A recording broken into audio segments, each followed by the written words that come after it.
What a special atmosphere for one of the great occasions of any rugby league season. He's got the strength, he's got the speed, drenched, dazzling in this wonderful, most famous and historic of competitions.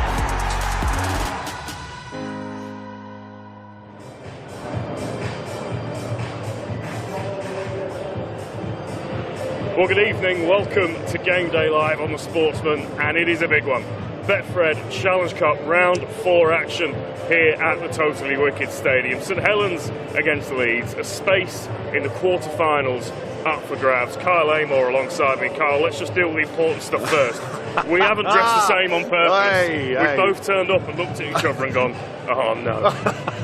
I thought you were going to introduce me as a guy wearing the same clobber as you, but no, look, yeah, obviously Challenge Cup here tonight. What a tie. This tie is steeped in history. So many times during my playing days at St Helens, you know, we drew Leeds Rhinos in the cup, and you know, more often than not they knocked us out. But here tonight, quarter-final up for place, and can't wait. It's a strange one as well, because I don't really know what to make of either of these two teams yet in 2025. Well, look, last week, you know, I was here last week when St Helens were beaten by Hull KR, and it was a real sort of reality check maybe of where they are. The first half an hour, Lewis, they just weren't in the game, and ultimately a try on half time really would just give it too much for St Helens to do. Leeds, of course, you know, 2 from 4. Yeah, very, you know, you can't quite get a read on them. However, all of that goes out of the window tonight. This is a separate competition, and one that both clubs will be chomping at the bit to make sure they're in the hat for the next round. I'm sure we'll talk about it throughout the night. I just want to raise one point now. I'm really interested by the spines today. Yeah. A lot of pressure on Johnny Lomax to get it right. He's in there with Tristan Saylor. It's a new combination.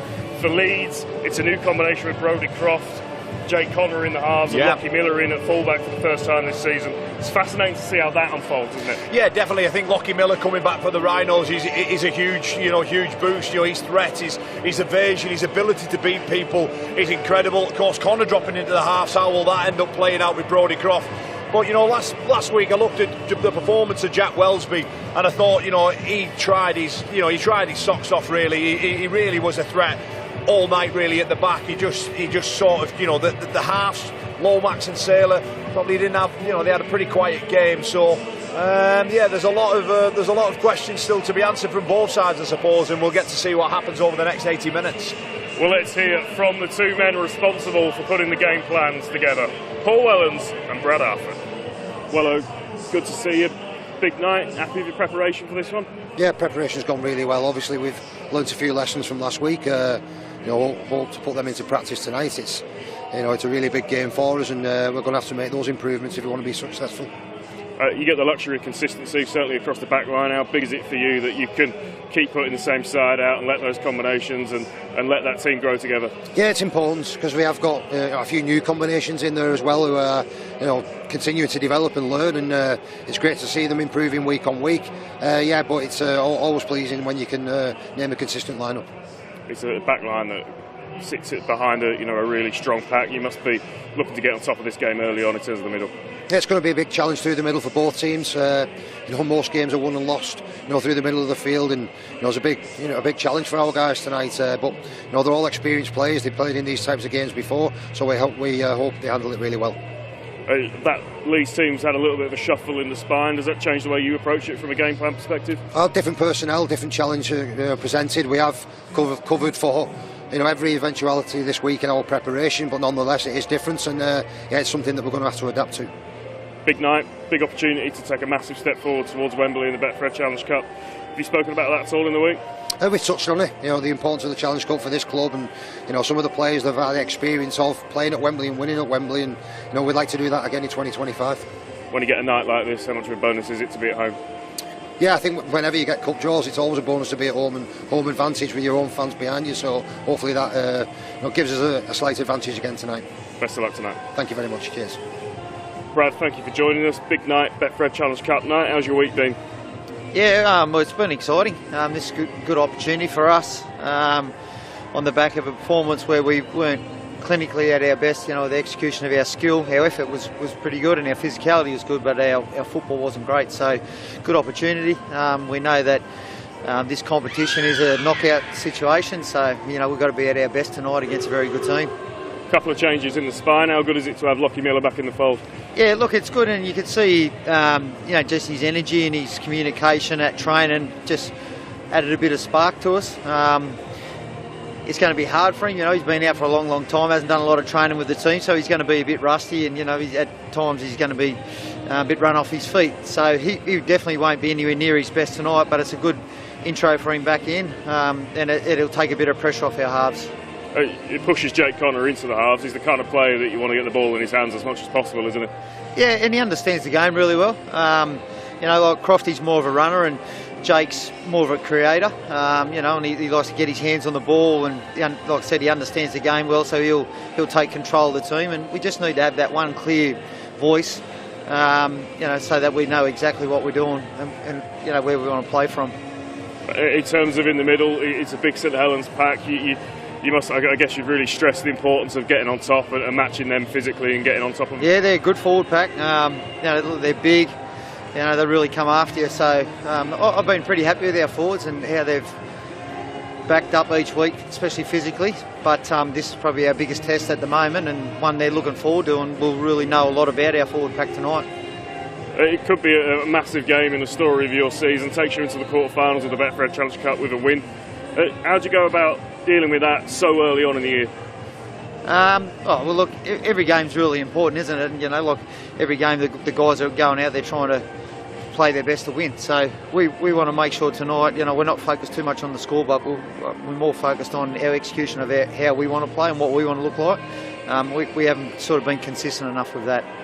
Best of luck tonight, mate. Thank you. Big night here at the Totally Wicked Stadium. Betfred Challenge Cup action, live and exclusive here on the Sportsman. Saints versus Leeds. Very little selling anyway, Carl Amor, but just to add to what's on the line tonight, 3 wins away from Wembley. Yeah, 3 wins away from that prize that we all want to be part of as players, and obviously you can see the starting lineups here.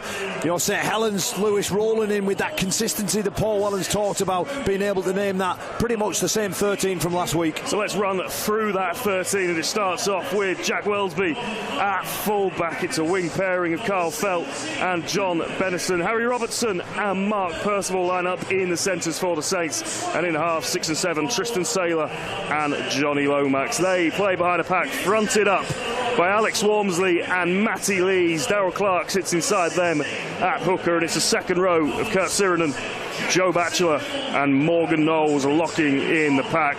And the reinforcements for the home side this evening: Matt Whitley, Ignatius Parsi, Jake Wingfield and George Delaney. For the visitors, they come here hunting that win that will take them a step closer to Wembley, and they start off with a real boost returning. Lockie Miller makes his first appearance of the season at full-back. He's got Riley Lum and all the experience of Ryan Hall outside him, with Harry Newman and Ash Handley, a familiar pairing in the centres. Brodie Croft has a new shape half-back pairing in Jake Connor, who moves into the halves from full-back. They play behind a pack of Nikolai Oletsky, Cooper Jenkins and Andy Ackers at hooker. James Bentley and James McDonald are in the second row, and Keenan Palacia locks in the 13. Coming off the bench, Jack Sinfield will provide cover at hooker and halfback. Sam Lusoni, Morgan Gannon and Tom Nicholson-Watson will provide the muscle off the bench for the Rhinos. So they are your two sides, and I have to say, Carl, when you put them next to each other like that, very evenly matched. Yeah, they sure are, Lewis. And obviously for St Helens, the home team, Matty Lees, the return of Matty Lees is such a huge card for Paul Wellens. Noah Stevens makes way for the returning Matty Lees, and you were right to mention the Leeds Rhinos. Jake Connor in the halves this evening. We all know Jake Connor. I was going to say rocks and diamonds. That's probably a little bit disrespectful, but Jake Connor has the ability to win games on his own, and Brad Arthur will be hoping that roll of the dice of switching him from fullback into halfback. Of course, Lockie Miller chiming in out the back. His footwork is electric. Really brilliant battles right across the park. But for St Helens, the way their forward pack has started season 2025, I think that Leeds Rhinos are going to have to muscle up if they're going to advance through into the quarter-final. Such an interesting matchup. I was trying to work it out in my head on the drive here, Kyle. I can't split these two today. It's really difficult this early on in the season. It's such a big game with so much on the line to really work out what's going to happen. Well, it is, and we talked about it pre-game, didn't we? The fact that St Helens, of course, they probably had a bit of an easy ride into round 4. Hull KR came here and they were brilliant. That first 30 minutes dominated the game, and they managed to do enough damage to Saints ultimately to go on and get the win, and were worthy of it. Leeds Rhinos 2 from 4. It's very, very difficult to find out where we truly are, but there's no second chance, there's no bite of the cherry again. It's do or die in this competition, and 80 minutes of Betfred Challenge Cup last 16 here live on the Sportsman. I can't wait for it. Fantastic atmosphere building up around us here at the Totally Wicked Stadium. The fans certainly know what's on the line. Win tonight, you stay in the hunt for silverware in the Betfred Challenge Cup, and the dream of that magical day out under the arch at Wembley, Kyle. I know we've spoken about it a lot. What are your real career highlights winning this with Saints in 2021? Yeah, it was. It was the highlight of my career. First of all, getting to the final in I think it was 2019 when Warrington Wolves beat us that day. That was such a huge moment in my career. I was fortunate enough to win grand finals, but for me, the Challenge Cup final is the piece of silverware that every English kid in Rugby League dreams of turning out at Wembley, and I was fortunate enough to do it and win that famous trophy. 1895, that trophy has been up for grabs, and so special in the heart of Rugby League. Yeah, it's a stunning bit of silverware, isn't it? You wouldn't mind having it in your kitchen cabinet. For one of these sides, that dream will go on tonight this season. They met in the Challenge Cup last year, of course. St Helens, the victors, 20 points to 6 in round 6 last year. Will it be repeat or revenge here at the Totally Wicked? We're not very far away at all from finding out. And you just feel, given the context of what happened for these two clubs last season and the start that they've made, the real mixed start that both sides have made this season, this is a competition that both coaches would love to go deep in. Oh, without doubt. I've no doubt that both clubs will be speaking, especially the clubs that we're talking about here, the history that they have in particularly in the Challenge Cup. They will be hoping and praying that they can get through all the way to Wembley. It's such an enormous competition, and I know everybody in the town, particularly here at St Helens, and of course Leeds Rhinos, they would love a trip out to Wembley. But we can't get too far away. It is the last 16, and you're right, whoever wins this, they're 3 wins away from lifting that famous trophy. So counting down to kick off, not long at all to go until we get underway here in St Helens. Really difficult to call this one, as we've said. It's a pleasure to have you with us on the Sportsman for this game. Teams in the tunnel below us, ready to go. You mentioned that battle in the forwards. Alex Walmsley's been making meters for fun again this season. No, I think Alex He's Walmsley, the man that you have to deal with, isn't yeah, he, I think, and then the next wave off the bench. I think Ignatius Parse's started season 2025 in great fashion. George Delaney in there as well. The edge back row is Curtis Siren, and such a threat out wide. I really do believe that this Leeds Rhinos pack of Aletsky, Jenkins, Palacia, they've got to aim up and they've got to stop. No doubt that there'll be a reaction from St Helens, you would feel, that Paul Wellens would want in this game from last week. They're at home again.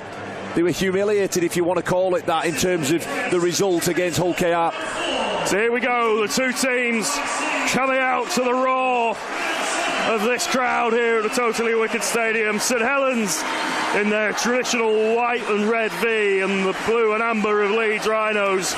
Two famous clubs. Two clubs with so much legacy and history in this competition, and 80 minutes to decide which one of them progresses on to the quarterfinals of the Betfred Challenge Cup. We're only 5 weeks into this season. Barely feels like we're 5 minutes in, and already we've got a huge game. So it'll be Leeds kicking from right to left on your screen to the Saints. Liam Moore is the man in the middle, and we are ready to go. Last 16 of the Betfred Challenge Cup. Knockout football, 80 minutes away, maybe more, you never know. A golden point already a few times this season. Yeah. From the quarterfinals. What will unfold in the next couple of hours? Here we go, underway. Jay Connor puts boot to ball, and Saints will get first go of the football and a first opportunity to see that battle in the middle that we've hyped up at the early on stages, Carl. Yeah, good tackle there from Leeds Rhinos, stopping Matty Lees dead and driving him back 5 or so metres. Alex Walmsley takes over. So Leeds doing a reasonable job early on in the set to just restrict this Saints pack. And they've come out to the left-hand side, and now they bring it out to the left. Darryl Clark up towards the 30-metre line. If you are just joining us, don't worry, you've not missed 4 minutes. We're just having a couple of hiccups with the clock. We'll get that sorted as soon as we can, but we are about a minute into this cup tie, and it is Leeds Rhinos with their first set of the game. So Acker's at acting half. He brings us out to the left-hand side. 3 Saints defenders in there, 4 Saints defenders in there, restricting the metres. Acker's again. Up towards halfway, the Rhinos. Looking about 5 or 6 metres of carry on this set. Now Aletsky will look to try and find halfway, but he's met well, and this is the last, so the kick will come from inside Leeds' own half. And out they come to the left. Connor, in fact, they'll keep the ball in hand, and now boot goes to ball from Ash Hanley, just stabs one through. Decent little play there on the last. Jake Connor just deciding to run the ball, gets on the outside of Darryl Clark, and they decide to put boot to ball, and a decent end to that set. And St Helens, who are tasked now with 25 metres away from their own line. We're going to move this ball here, Lewis. So some early arm wrestle in this game as both teams try to get on top of the other. Clark brings us out to Sirodin up over the 30-metre mark. And now they come out to the right. Batchelor settled on the 40, and this is the last. So again, kicking from well inside their own territory. Lomax it is on this occasion that puts boot to ball. Ryan Hall will just drift underneath it, and the Leeds fans in that corner go up as that cult hero of theirs gets his first touch of the afternoon. Croft in it. Acting half, gets the Leeds Rhinos set underway, and straight away into this arm wrestle that we speak about, Carl. Neither team really sticking out as on top so far, just a couple of minutes into this game. Yeah, that's it. Early in the game, just both sides just trying to complete each set. Lockie Miller dances and does well. There's the footwork. Early on, as you mentioned, electric when he does get ball in hand, Carl. Real boost for Leeds to have him back. Aletsky takes that ball at a standing start, but manages to just find a gap between Knowles and Walmsley and up towards the 30-metre mark. So this is the highest point of the field that either team have had on the last tackle, and out they come to the left-hand side, just running out of a little bit of room. The kick goes in, it's bobbling around. Saints have diffused the situation, and they'll start this set 12 metres out, but pinned into their own half again, Carl. Yeah, a little bit of a sloppy end to the set there. The kick from Harry Human, he probably wanted a little bit more on that. However, it's not a bad place to turn the ball over. 12 metres away, over on that far side, towards the north side of the ground. And Clark. Yeah, Robertson just making a little bit of a meal of that, but Carl Felt does really well to get his side out of trouble. He's got history against the Leeds Rhinos, Carl Felt. An NRL Grand Final winner, and they met the Rhinos in the 2016 World Cup Challenge, scoring a try on that night for the North Queensland Cowboys. I'm sure I'd love to repeat that feat tonight, as Saints will end this set around their own 30-metre mark. Again, the kick just goes deep, where Miller will take it fairly routinely and bring it back up to the line. Well, that's something St Helens struggled last week, Lewis, those kicks from deep inside their own half. Jack Wellsbury, Tristan Saylor just got a couple of ugly kicks away, and they weren't able to, in fact, they rolled over the sideline. And so often that's where St Helens struggled, particularly in that game just early on, not allowing themselves to get into it, but clearing kicks from Jack Wellsbury too tonight that he's just put foot through ball just means that they're in this arm wrestle. So Leeds winning the territory battle early on as Keenan Palissy has met well. Leaves the ball behind, but it's gone backwards, so Leeds able to make a few bonus metres out on this left-hand side, but Hanley forced back towards halfway. Find space, mate. Goal for. Riley Lum off the wing at acting half.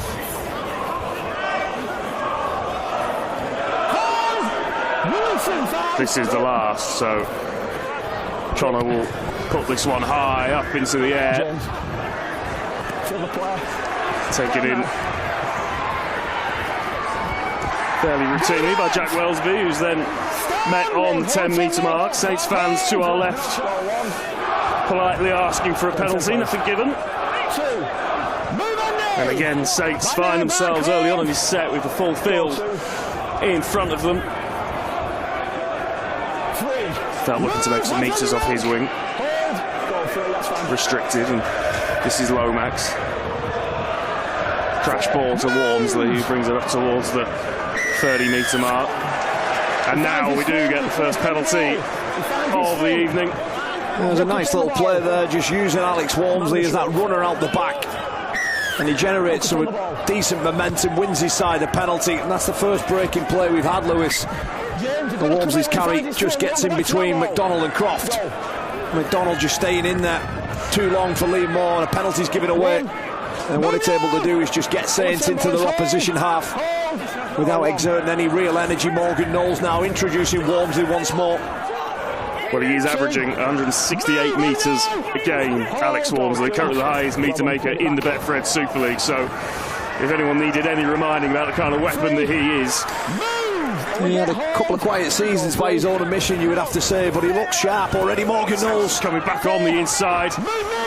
Knowles looking for that in ball that could just unlock this Leeds defence, but Saints with an opportunity, tackles in hand, not Moles against five space. Now Clark, the ball in one hand, thinking about the offload, keeps it in hand and then loses possession just metres away.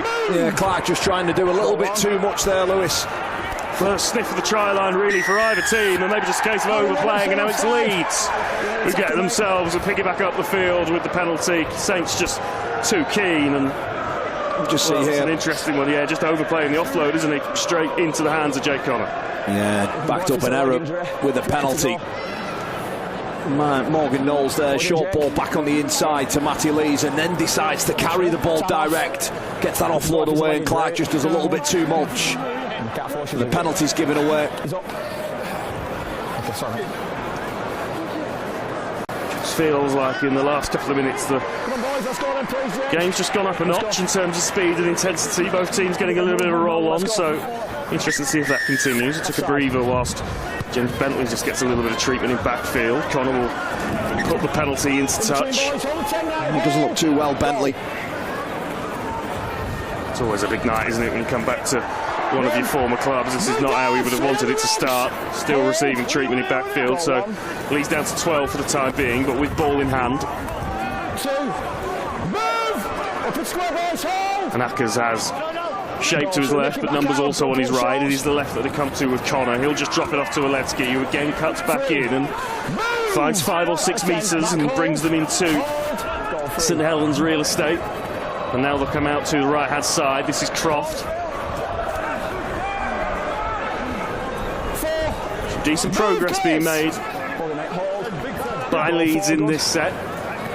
Now they come out to the left again with Cooper Jenkins. He just manages to poke his nose through the Saints line, but he's eventually brought down. This is the last, so an opportunity to put this Saints back free under some pressure. Not a huge amount of distance on the kick, but it could come down anywhere. Still bouncing around. Wellesby has it in his hand, and Liam Moore says all okay.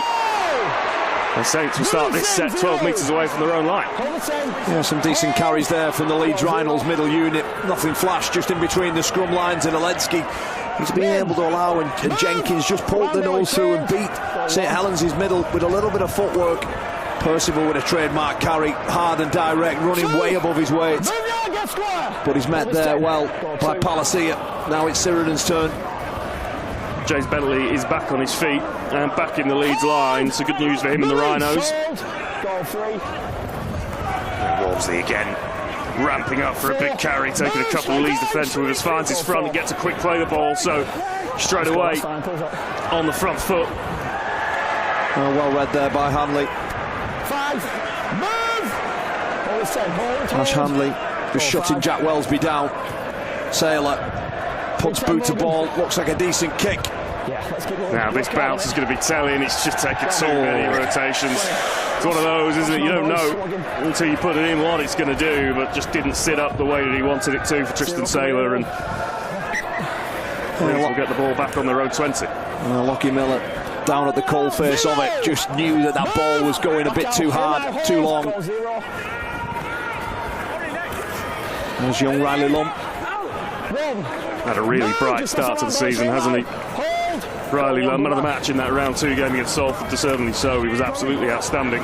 2, move, hold, and with the loss of standout signing Marcus Sevo in pre-season, Leeds need him to be, and here they are on the front foot again. Miller brings it up towards the 40-metre line.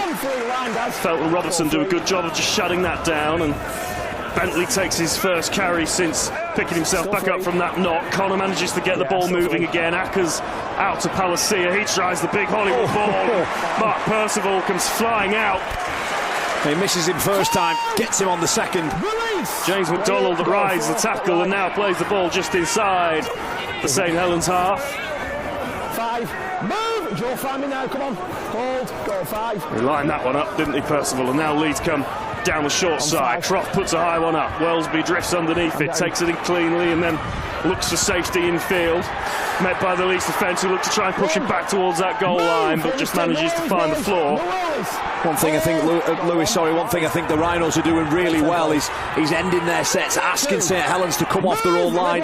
They've done it a number of times in this first half, and it just means that players like Felt and they all have to get in and get involved and try and get up the other end of the field as they can. And the Rhinos are doing everything right so far defensively. Batchelor.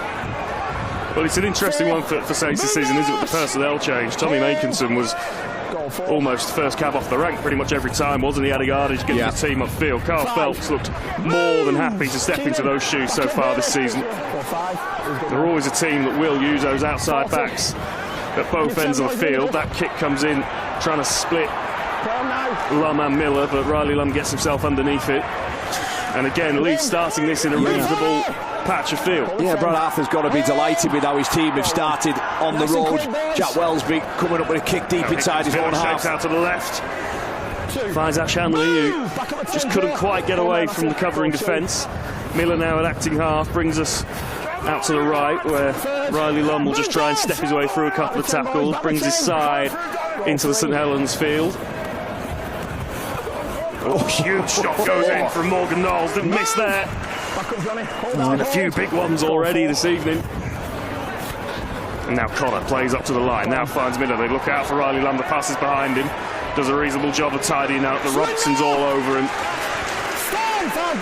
He's been one of the real success stories, hasn't he, of the first 4 or 5 weeks of this season. Harry Robertson really stepping into his own in this Saints side. We got glimpses of him last year, but looks very at home. Benison, another product of that St Helens Academy, comes underneath and takes that one.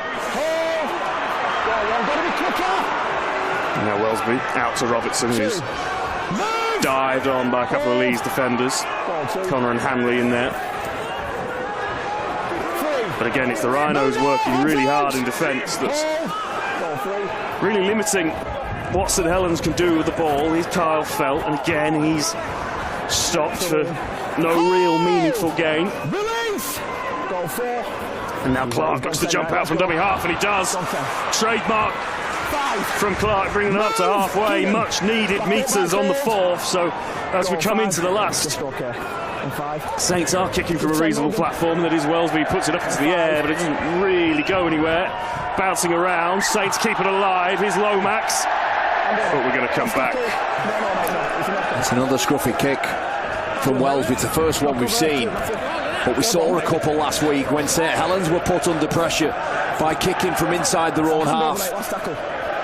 Perhaps just a little bit of an unwanted trait from Wellsby in the last 2 weeks. Understand discipline now, boys, discipline. Well, we were pitch side for quite a while before the game, Carl. There's not a huge amount of wind out there. It's a pretty still night. Certainly was when we were down there. No, perhaps he's just Conditions looking... absolutely no excuse tonight, are they? Yeah, maybe he's looking for a bit too much distance on the kick. Ryan Hall beats one, runs into Saylor, gets a few more metres, crosses over into Saints' half once again. Short side here, Bentley. Runs into a wall of St Helens defenders, but does well, Bentley, to make a few metres after contact. Now out they come to the right-hand side of the Ledsky. He'll settle things down pretty central.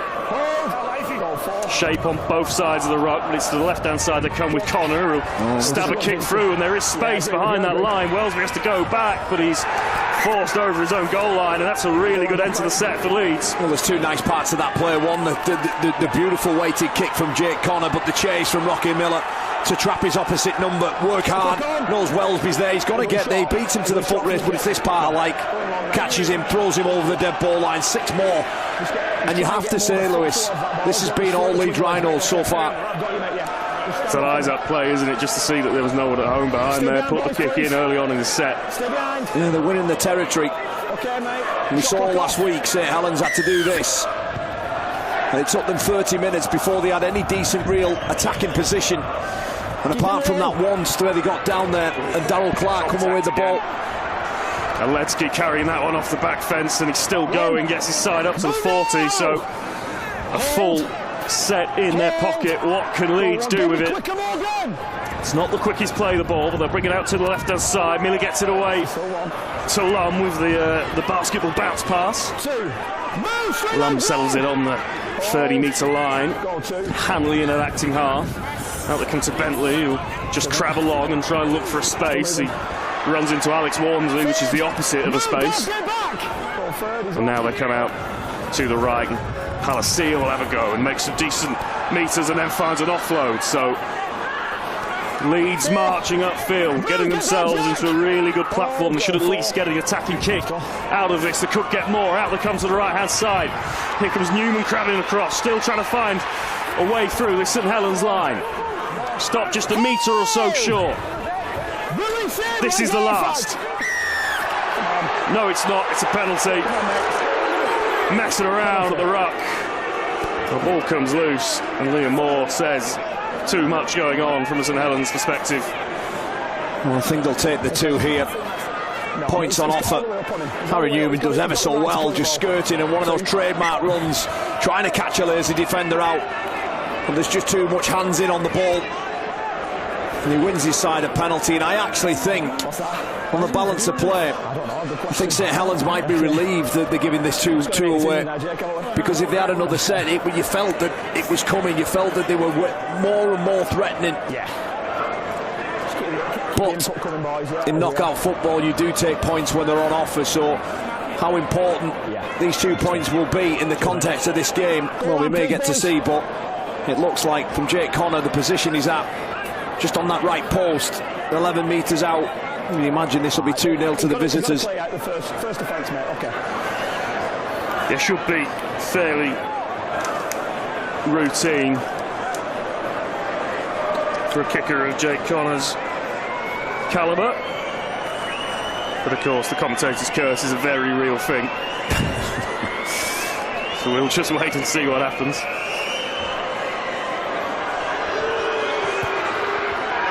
No dramas on this occasion, straight through the middle, the flags go up, and Leeds have the first points of this Betfred Challenge Cup 4th round tie. I think it's come off the back of dominating territory, and it's what they've done defensively that's allowed them to do that. I think St Helens have only had maybe 2 play the balls in their opposition 20.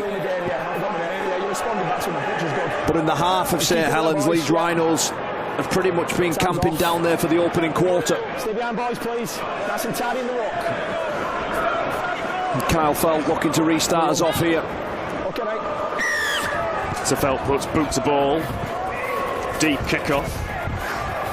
Fielded by Miller. And gives it to Ledsky, who just ploughs into that St Helens defensive line, makes it up towards the 15-metre mark. Impression Leeds will be very pleased with their opening 20 minutes work. Palacia started bright as well tonight. Helensky again just beating with footwork, that ability to spin out of a tackle. He's having some joy tonight, is big Helensky. If you're just joining us, 20 minutes played, Leeds Rhinos 2-0 up. Just have a couple of technical tantrums with the scoreboard. We'll be working on it in the background. We'll get that back up as soon as we can for you, but certainly no technical issues amongst these two forward packs. Lockie Miller loses the ball in contact, under pressure from Morgan Knowles and Darrell Clark. Morgan Knowles already making his presence felt in this game. An interesting one with Lockie Miller after such a long layoff. Brad Arthur saying in his pre-match interview that he absolutely doesn't expect him to be at his best this evening. He's had some good touches already in this game, so certainly got a lot to offer tonight. Maybe just a little bit of rustiness there, leading to that error. Saints now come out to the right-hand side from the scrum. Robertson up to the 40. What can St Helens respond with after that Leeds penalty on the 20-minute mark? Lomax. Lees. Nowhere to go, really, for Matty Lees. Saints dead centre and will come to the left-hand side again. Lomax brings it up to the line. Sheridan almost finding his way through and then gets a penalty.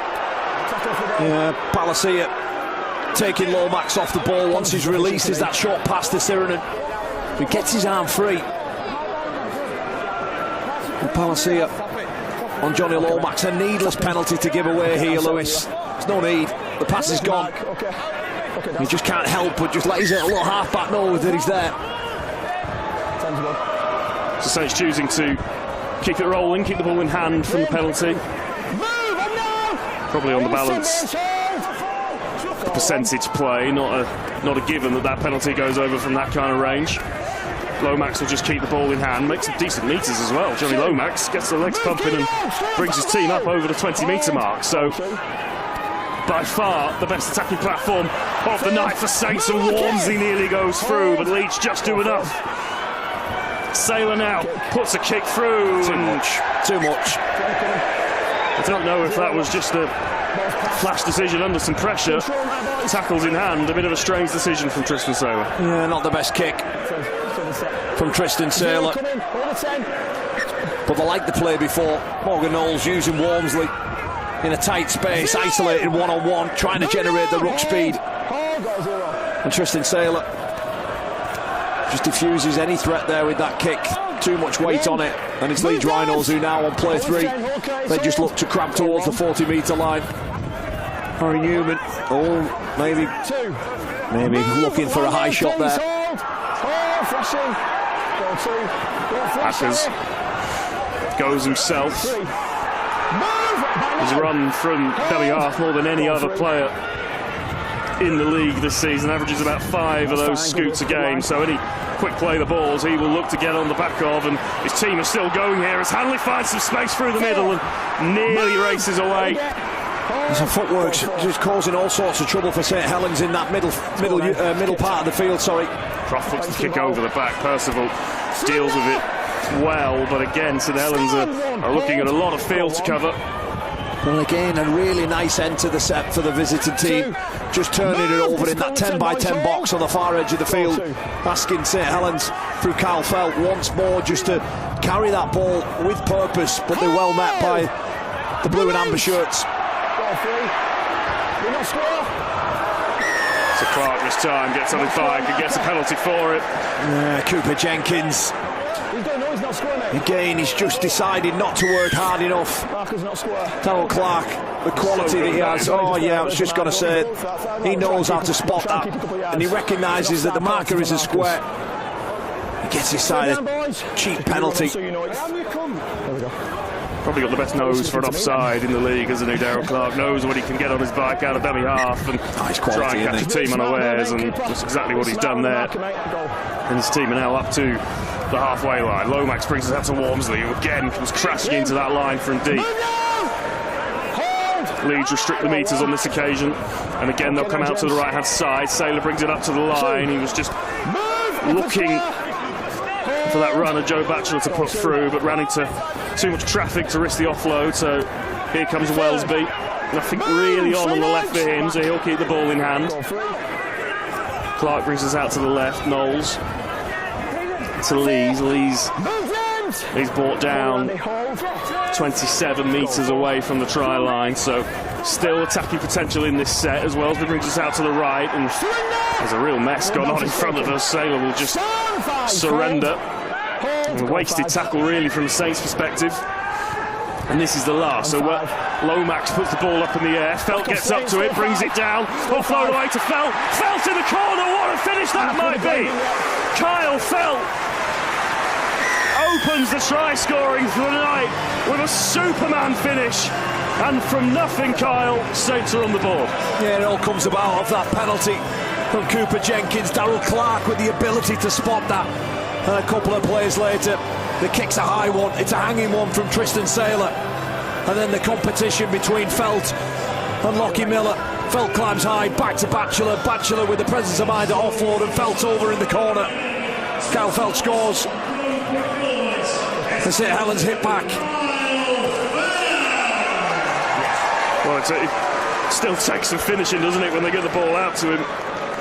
Almost Inspector Gadget arms, the way he manages to extend it out and get it over the line, but that's what wingers are paid for. And St Helens move into a 4-2 lead here at the Totally Wicked Stadium. Thank you. Difficult kick. About as difficult as you can get for Mark Percival. Well, again, I'm going to reference Morgan Knowles, Lewis, and it's a player that looks nothing. His ability to catch it wide, introduce Matty Lees, introduce Alex Walmsley, creating space, one-on-ones for big men. It just helps St Helens roll down the other end of the field. I really like what he's doing. Which is why, sadly for us in this hemisphere, he's left down under, isn't he? Well, yeah, I mean, he goes down to join the Dolphins next season. Keep the concentration, boys. He's been a player that's probably been on the NRL radar for a number of years, really, Morgan Knowles. He's got quality both with and without the ball. And it's Mark Percival who looks to knock this over 20 metres away, just in from the right edge of the field. A difficult kick. So up he steps. Decent strike, fading in. That's good. Oh, it's on the money. Mark Percival stretches the lead to 6-2 in favour of St Helens. Well, they had to do a pile of defending inside their own half, but they hit back. It's Johnny Lomax with the kick. Felt up, Batchelor. And what about the reload there from Kyle Felt? He gets up, pats the ball back, but then has the ability and the knowledge just to get back behind the ball for Batchelor to supply that pass. Stay behind, boys, please. And gets the opening try of the evening. 6-2.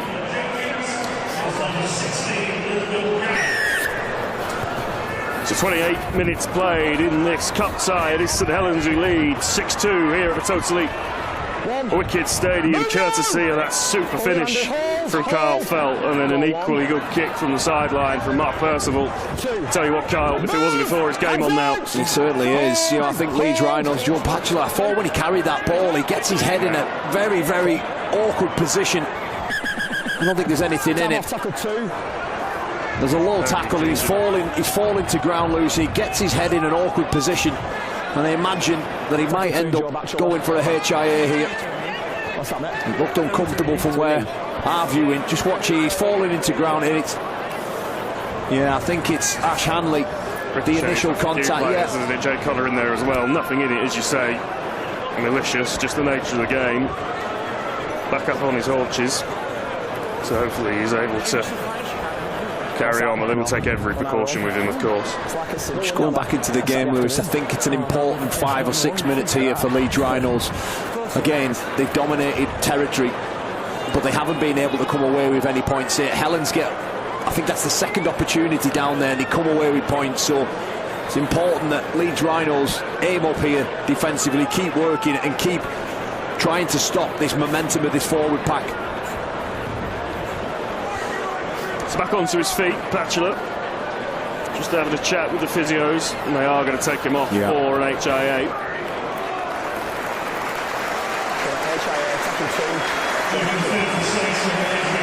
So it will be Matt Whitley who comes on in his place.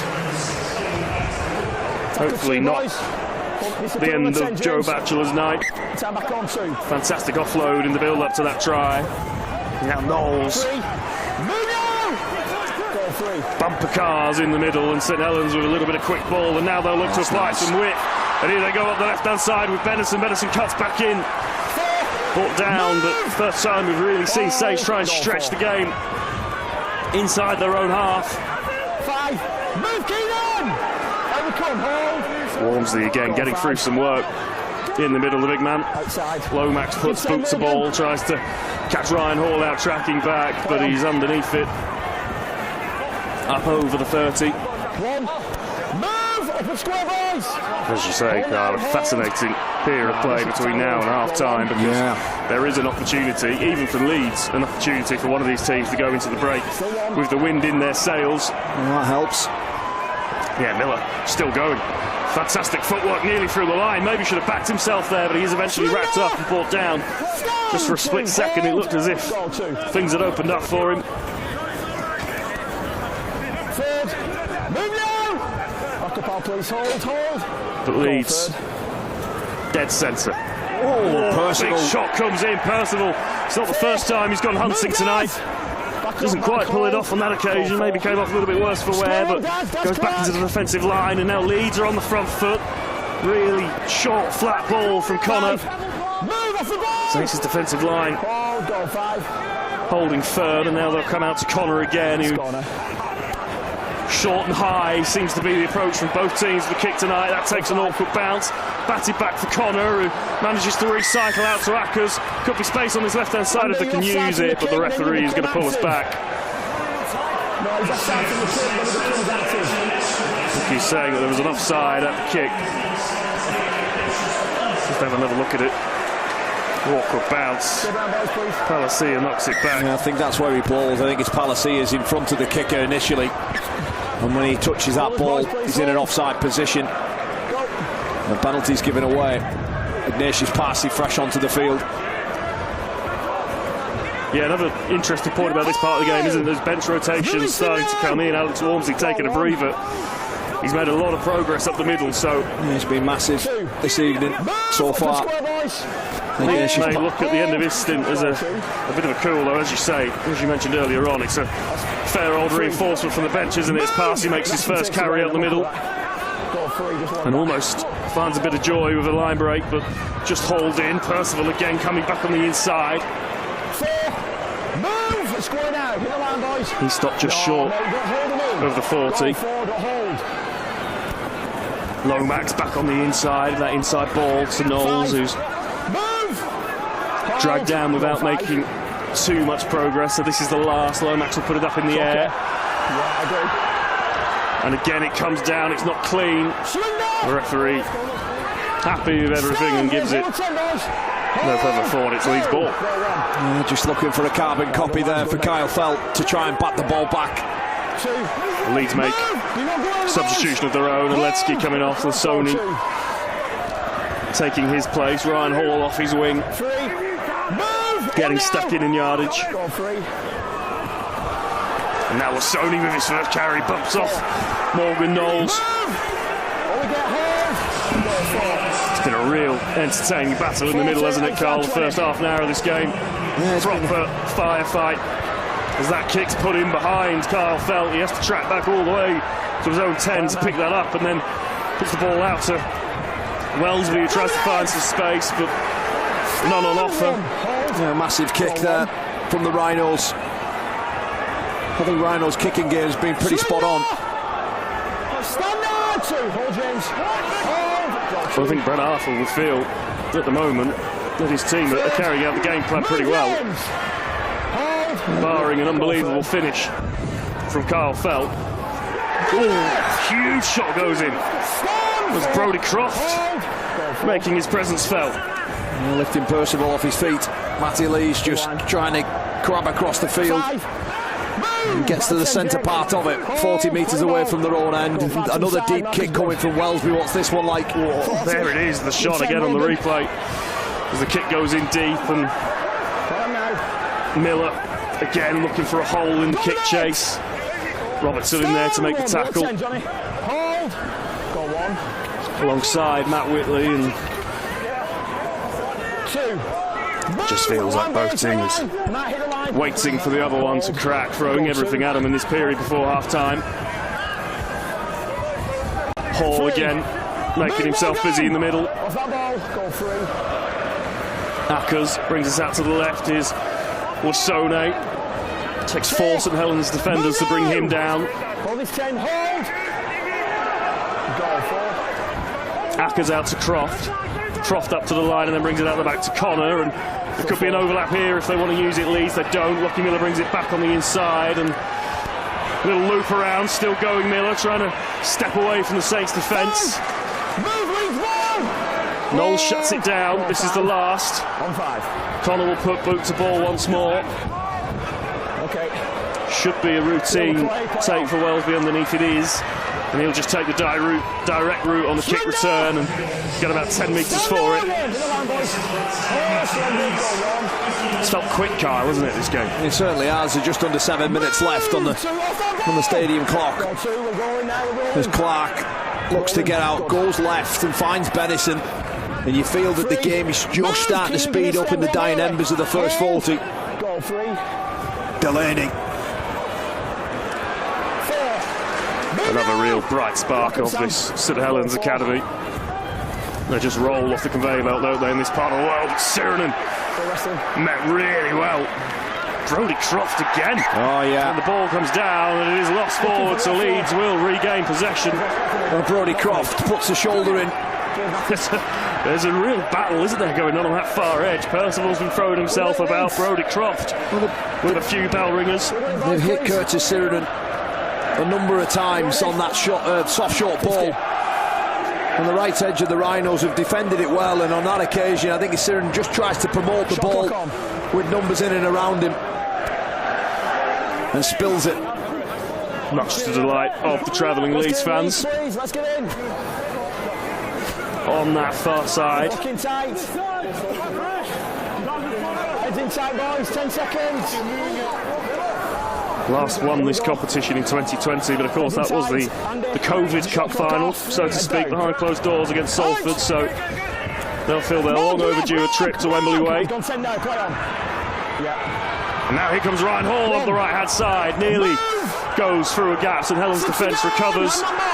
6 again. Neat little bit on in the ruck, and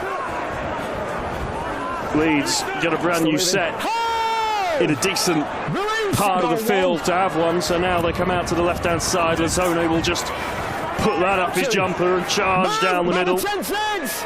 Hold. Goal 2. And now here's the Samoan international Keenan Palacia. Back up, back. Goal 3. Favouring this left hand side again. James Bentley tries to go through, but a big shot goes in and he drops his shopping.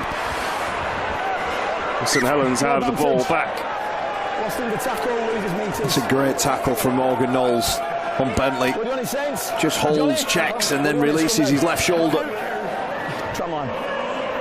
into James Bentley, former teammate of course. Bentley time here at the club.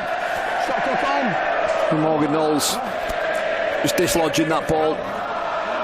4 minutes left of the first half.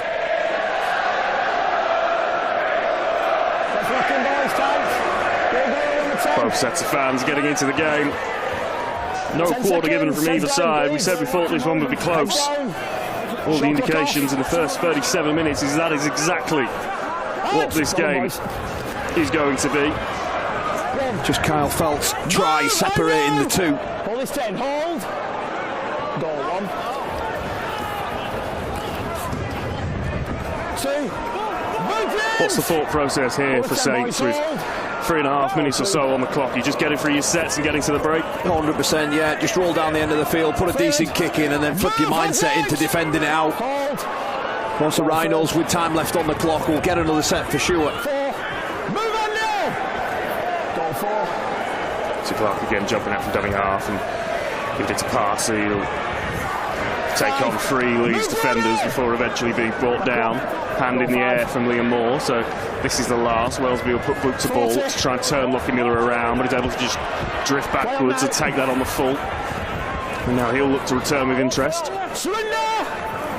St Helens kick chase is reasonable, but Ryan Hall will go himself from dummy half and he'll bring it up to the 40, so decent progress being made early on in this set from Leeds.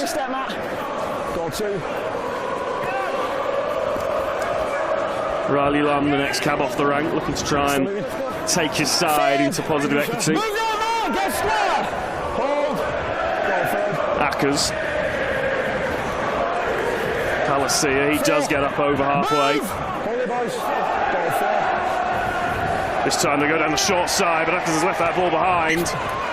And it has been lost forward, says Liam Moore, so Saints earn themselves a scrum on the halfway line and maybe another opportunity in this half to put Leeds under some pressure and try and force some points. Yeah, beautiful work from the interchange. Matt Whitley just getting out and putting pressure on Ackers. He spills the ball. So St Helens here with just shy of 2 minutes now to go. We'll maybe get another opportunity. They're still going to start this set from inside their own half, of course, from the scrum. But I think now they'll be looking maybe for points here, Lewis. A real hammer blow it would be for Brad Arthur's men. Out they come to the right. Saylor looks to put a little bit of footwork in and does manage to dart through the line, so straight away. I think Ackers has done his hamstring just as he got on the outside of him, but here's Lomax. They're going to go back through the middle of the field. Delaney. Well, that would be a real blow for Leeds if Ackers is in trouble. Jack Sinfield on the bench into cover in the pivots. But Andy Ackers so key to how the Rhinos play. He's involved in that tackle. He's just jogging back to the line. He looks in a little bit of pain, but carrying on for the time being. See how that unfolds. Great ball over the top. Saints could be away on the left-hand side. Benison brought down 18 metres away. But it is the host side who are finishing the half with the wind in their sails. Welsby. Jake Connor does really well to read that and get out to him. This is the last, so one more attacking opportunity in this game. They come out to the left-hand side. Lomax puts a kick through, but it's easily taken by Harry Newman, and a bit of a disappointing end to that set from St Helens' perspective, Carl. Yeah, Kyle Felt was just stood with his arms in the air. He wanted that kick, he wanted that contest once more. They decide to go to the left, and Lomax's kick is diffused by Harry Newman. Well, and the ball spilled here. They're going to get one more crack. Well, they're going to get a play if they can get the set in time. Just get any bodies in there and get that clock stopped.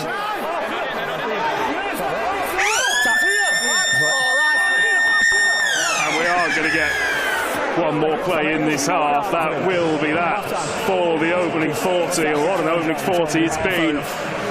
Just 4 points separate the two sides. I was just saying before that ball was spilt, Andy Ackers is hobbling off down on this near side. Jack Sinfield came on for the dying moments of that half, so that is going to be a big point in the story of this game as to whether we see Andy Ackers again or not.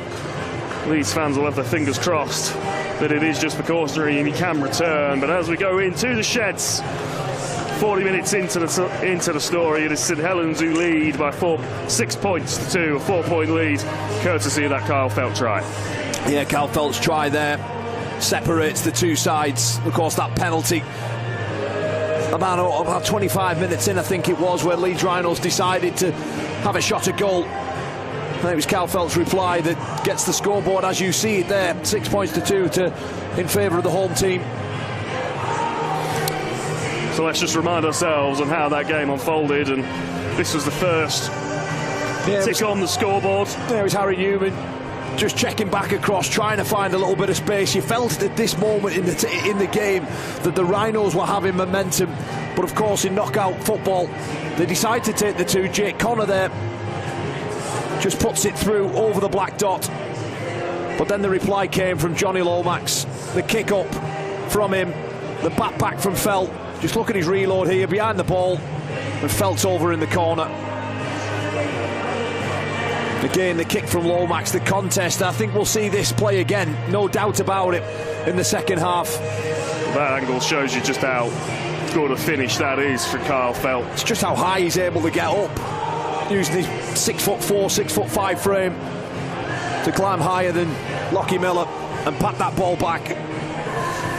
So there is the tale of the tape after 40 minutes.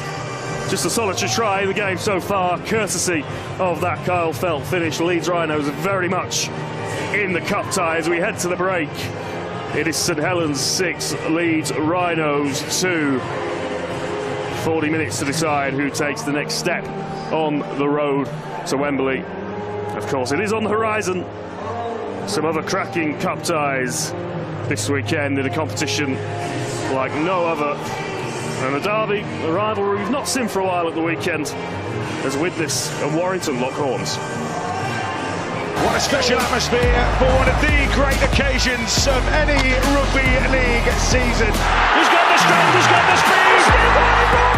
French, dazzling in this wonderful, most famous and historic of competitions.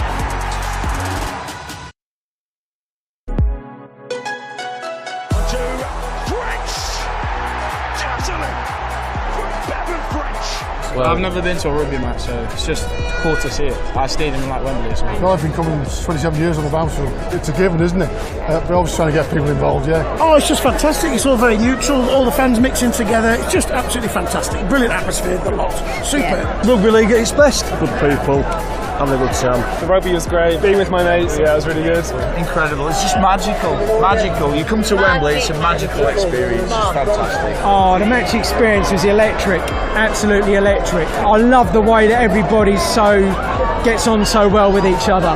It's, it's a real family feeling, whichever side you're on. The trophy is handed to St Helens! And now for Wakefield Trinity 2. And it is this Wigan team that are the 2024 Betfred Challenge Cup winners, the Wigan Warriors.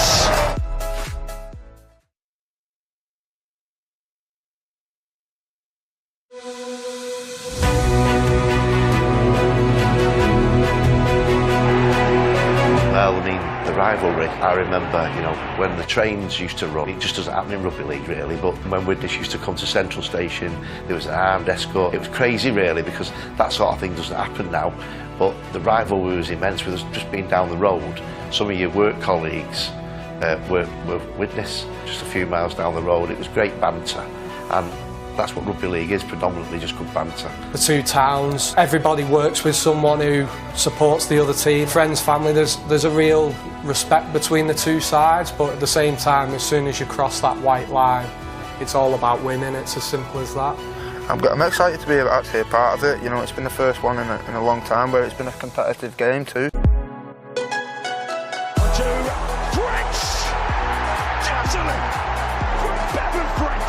Well, I've never been to a rugby match, so it's just cool to see it. I stayed in like Wembley. So. Well, I've been coming 27 years on the bounce, so it's a given, isn't it? We're always trying to get people involved, yeah. Oh, it's just fantastic. It's all very neutral. All the fans mixing together. It's just absolutely fantastic. Brilliant atmosphere, the lot. Super. Yeah. Rugby league at its best. Good people. Having a good time. The rugby was great. Being with my mates, yeah, it was really good. Incredible. It's just magical. Magical. You come to Wembley, it's a magical experience. It's fantastic. Oh, the match experience was electric. Absolutely electric. I love the way that everybody gets on so well with each other. It's, it's a real family feeling, whichever side you're on. The trophy is handed to St Helens! And now for Wakefield Trinity 2. And it is this Wigan team that are the 2024 Betfred Challenge Cup winners, the Wigan Warriors.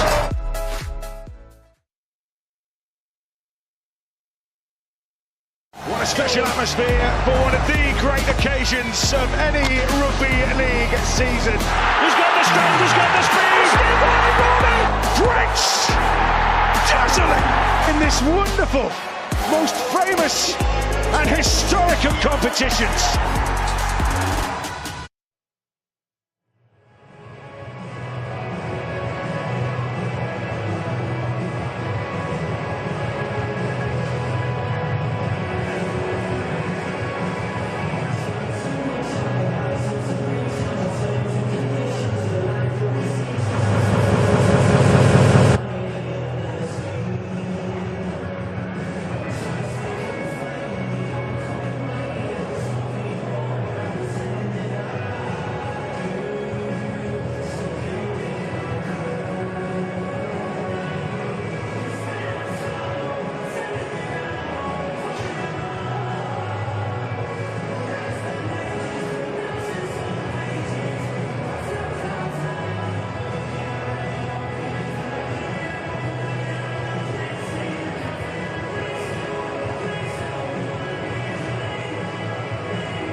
back to the Totally Wicked Stadium for this Betfred Challenge Cup 4th round tie, and I tell you what, you're going to want to stay with us because we've got 40 minutes to settle this one, and we are still none the wiser as to who will be taking the next step down the road to Wembley. St Helens 6, Leeds Rhinos 2 is the score at the break. Been very little to pick between the two sides. This is how scoring got up and running. Harry Newman just grabbing across and forcing a penalty out of the St Helens defence,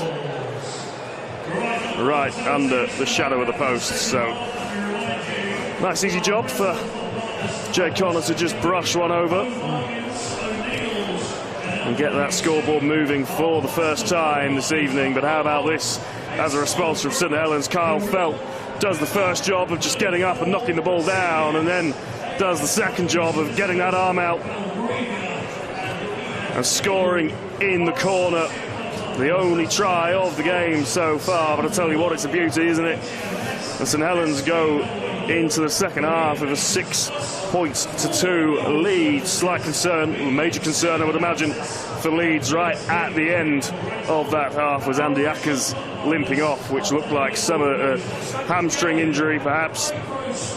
Jack Sinfield coming on in his place. But Kyle, as we get ready for 40 more minutes of Betfred Challenge Cup action, I tell you what, it's a brave man who picks the winner in this one.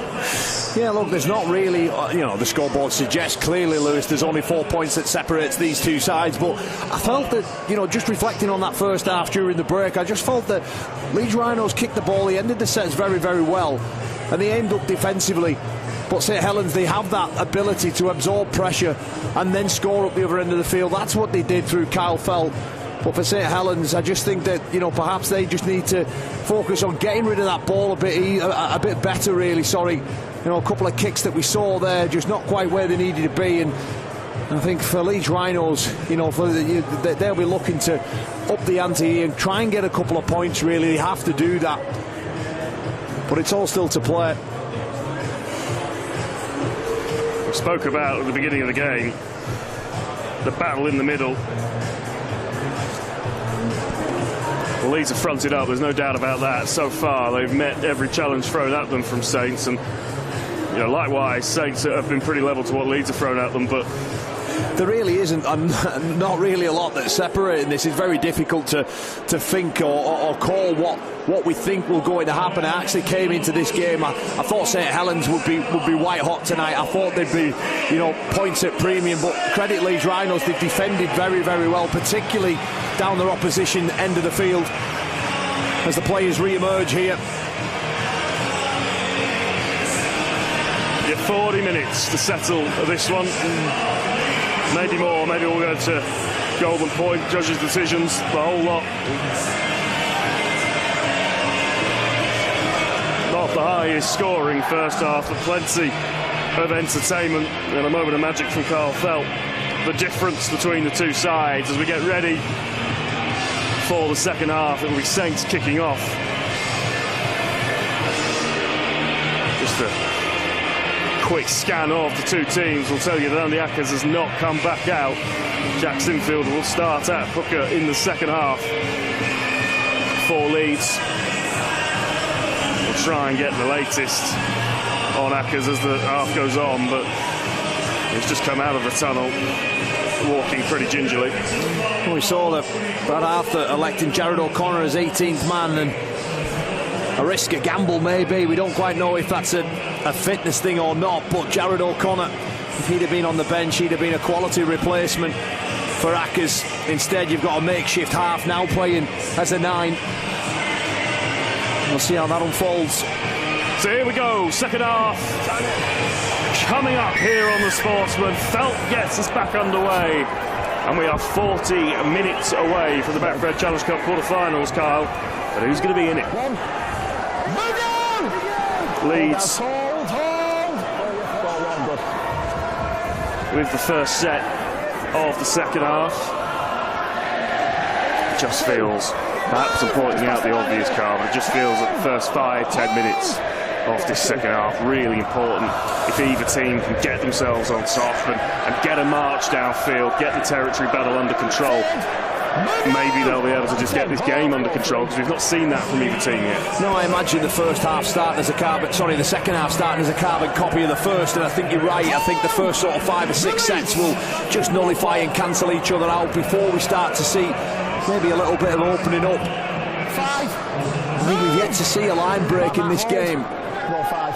So Sinfield out of dummy half, brings us out to the right hand side to Croft, who puts boot to ball, and Wellesby is underneath it on the 10-metre mark. He'll bring it back towards the 20, met well by the Leeds kick chase and stopped from making any extra metres. So Lomax in at the play, the ball to Felt.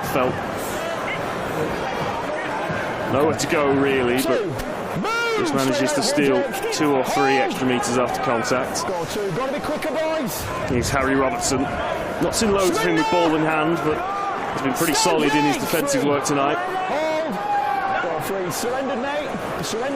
Lomax, Delaney. He finds a little bit of joy. Can't get the quick play the ball that he's after though, so Saints having to... Oh, now we could be in here. Just about. Yeah, loose pass from Morgan Knowles.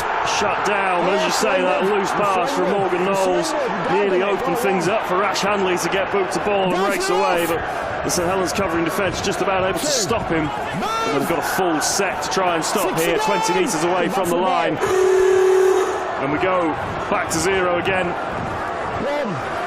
Some golden opportunity for Leeds to strike first in this second half. Out they come to the right. Bentley steps back in, looking to try and find a half-yard of space in the St Helens line. Sinfield at dummy half, brings us out to the right. Croft right up to the line, finds Miller. He has nowhere to go, so comes back, and there's going to be a penalty for obstruction. St Helens will get the ball back, and a chance goes begging for Leeds. Yeah, disappointing end for Leeds Rhinos there. The penalty's given away. It's Croft, McDonald and Harry Newman who just takes out Johnny Lomax, and that's what the penalty's given away for. So Lomax, I think for all their credit, Leeds Rhinos, it's been mainly defensively, because I think when they've got down their opposition 20, they haven't really looked like scoring though, Lewis. That's the only negative I can really find in this Rhinos performance. I'm struggling to see where their points are going to come from. Yeah, it's interesting. I feel like Croft and Connor in the halves have pushed them around the field really well from 20 to 20, but as you say, maybe it's just that change of spine that's not quite flowing. There just hasn't been any sort of intent anywhere near their opposition line. They haven't had many play the balls down there, that has to be said. But I just feel that when St Helens get down that other end of the field, they maybe look a little bit more threatening. They're utilising the height and the leap of Kyle Felt. I definitely think we'll see that play again. So Lomax brings up to the line, gives the ball in hand on occasion and works his way into the Leeds half. But this is the last, so the kick will come from pretty much bang on halfway. It's Saylor who puts boot to ball. It's a tall one coming down on the head of Lockie Miller, but he takes it well, and he'll look after the kick return himself. He's stopped on the 20.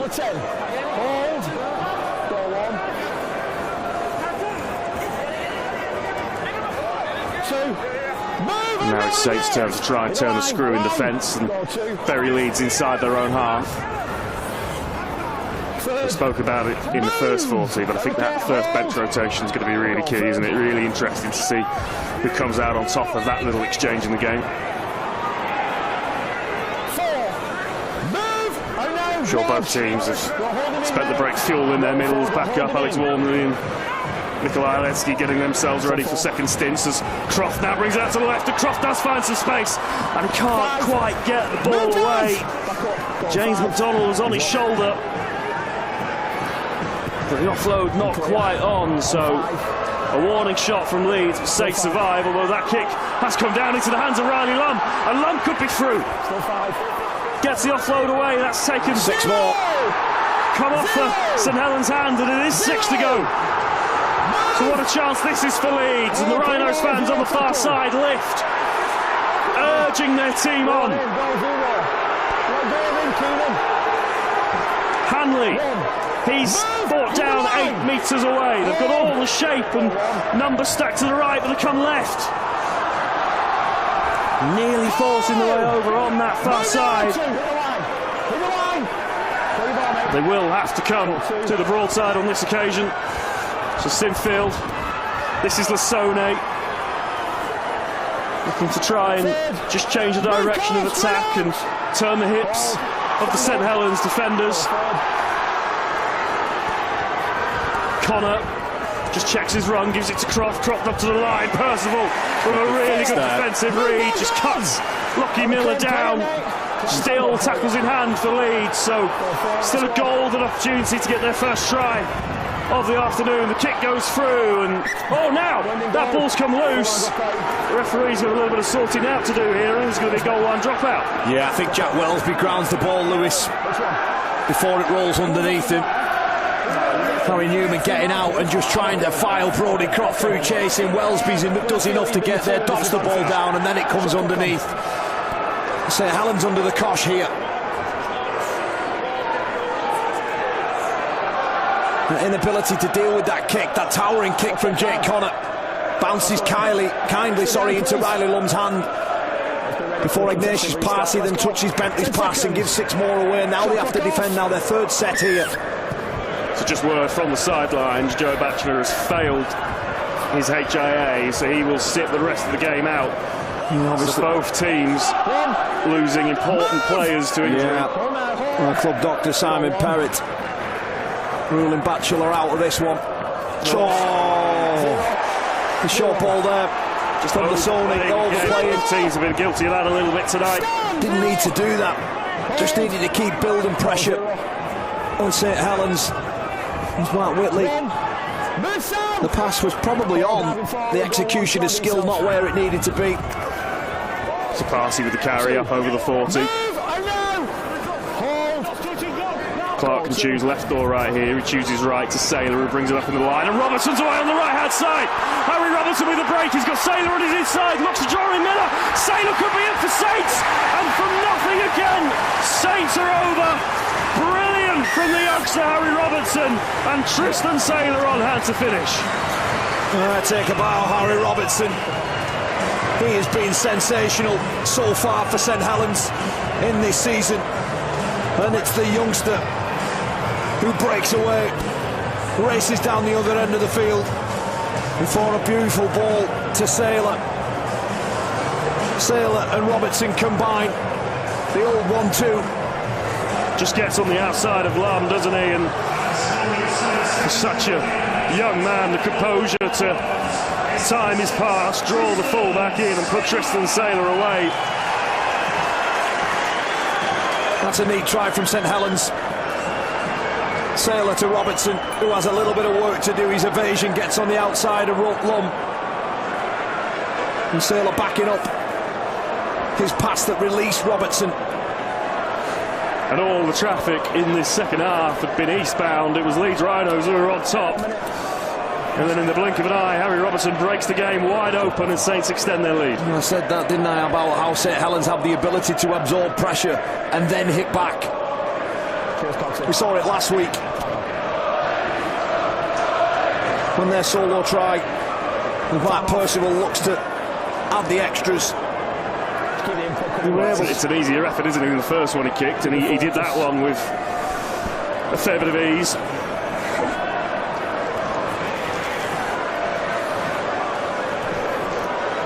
With 3 sets in a row there, St Helens had to defend before Lasoni's pass wasn't quite on the money. The ball gets turned over, and then in the blink of an eye, they're up the other end of the field to score. He was thrown into the St Helens team a little bit last year, wasn't he, in the midst of an injury crisis and an availability crisis for Saints, and he didn't look out of place then. This season he started off like a house on fire, and you can see why they're so excited about him. Well, he filled in majority of his time at full-back last season, but he's one of those players where you just have to find a position for him. He has to play out there somewhere, and Paul Wellens has decided that centre place is his, and Percival adds the extras. Yeah, the flags go up. St Helens move out to a 10-point lead, and it is all about this. It's the just finds the outside shoulder, doesn't he? Yeah, Riley Lum, he's got to do better there, watching that back. The centre gets on the outside of a winger. Riley Lum comes jamming in. If you're going to do that, you have to make that contact and shut that play down. But take nothing away from Robertson. The little change of line, their ability to get rid of him. Good take there from Saylor. Oh, nearly through again, Saylor. Could be away, just about brought down, but he's really growing into this game as the second half goes on. Whitley will just do the hard yards, get them up towards the 30-metre mark. Now Clark brings us left, Parsi. Straight up the middle. And all of a sudden, this game has a very different feel about it. As Wellesby finds some joy in between A and B defender. Play the ball on the halfway line. Saylor again looks for that inside. From nowhere, the metres are coming a lot easier than they just were for St Helens. Lomax puts a tall kick up into the air. Where's this going to come down? Leeds will get the ball back. Well taken. Riley Lum under pressure from Wellesby and foul. You're right to reference the speed of the play ball, the metres that they gained there, St Helens. Just changes the game plan, doesn't it, for both teams? Changes the mentality when all of a sudden it's a 10-point difference and Leeds won't be panicking yet. There's still plenty of time for them to build themselves back into this game, but I do believe they have to score next, Lewis. Leeds Rhinos have to score next if they're going to go on to win this cup tie. It's a massive spell, isn't it? We've said it a few times throughout the game. But I agree with you, Kyle. It does feel like the next points in this game could be definitive, especially if they come from St Helens. Felt safe under the high ball and tries to bash through and Wellesby just tipping that one into the air before Benetton brings it in, and as you rightfully pointing out, Carl, Alex Walmsley's back on for his second stint, so maybe a sign of intent from St Helens that they're really trying to get on top, take advantage of the scoreboard pressure. Delaney's through. The support's not there, but he could go all the way himself. Lachlan Miller does really well and brings him down, but St Helens again find themselves on the front foot. It's a quick play to ball. Lomax. It's Matt Whitley. It's Matt Whitley through. Saints go bang, bang, score back-to-back tries, and all of a sudden, it's looking like Everest for the Leeds Rhinos. Yeah, Morgan Knowles again. Just watch his involvements in these two plays. The first one, Alex Walmsley looks like he's getting the ball. The ball goes across to Morgan Knowles, who just skips up and files George Delaney through a hole. And big George Delaney's got about 30 metres of space in front of him before Rocky Miller puts him down. Just look at this line here. The pass is incredible. And Delaney's looking for support. There's nothing there. But then Morgan Knowles reloads, pushes on the inside of Johnny Lomax before Matt Whitley goes through with not even a glove touched on him. A wonderful passage of play there from the Saints. And daylight now between the two sides. Well, just that we've been talking about how important the next score could be. Saints come up with that, and it does feel significant. We're far from it being a foregone conclusion. Don't get me wrong, this Leeds team has the ability to score points, but it's an increasing amount of them that they need. It does.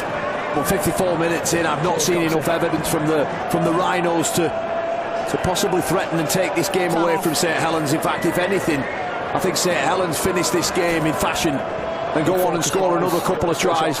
I just felt that after Saylor's try, the response to that, the Saints' ability to roll them down the other end of the field, you mentioned it, that's not the response that you need. It looks like that try has just perhaps rattled them a bit much, and then in the blink of an eye Matt Whitley goes over. But it's how he gets through that line. Not even a glove on him. Be disappointing for Brad Arthur.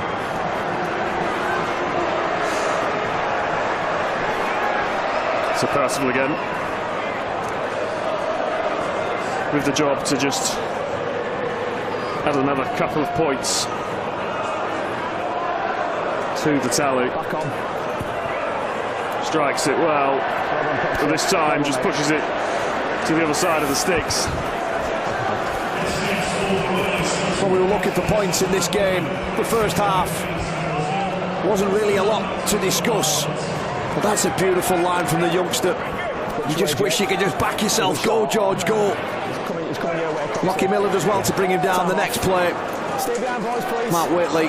Well, I've just, on the subject of Lockie Miller, I've just spotted that whilst that kick was being taken, he hadn't gone behind the sticks. He was on the halfway line stretching, and he's gone straight over to the far side for the kickoff. That doesn't mean much for a fullback, but just be interested to keep half an eye on him for the next couple of minutes to see if he's picked up a knock or a recurrence of the injuries that have kept him out so far.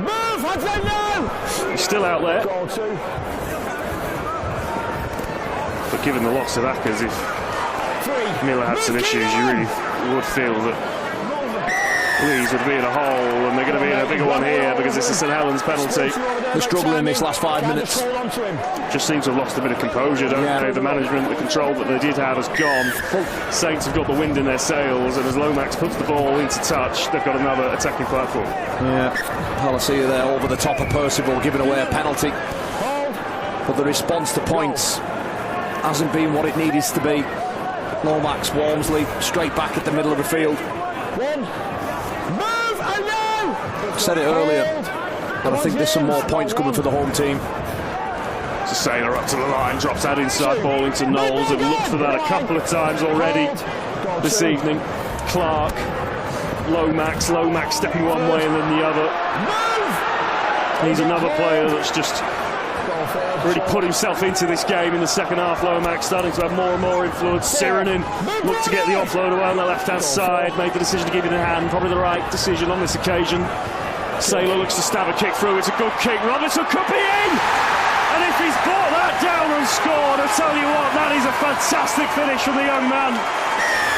And he has. And it is all St Helens here at the Totally Wicked.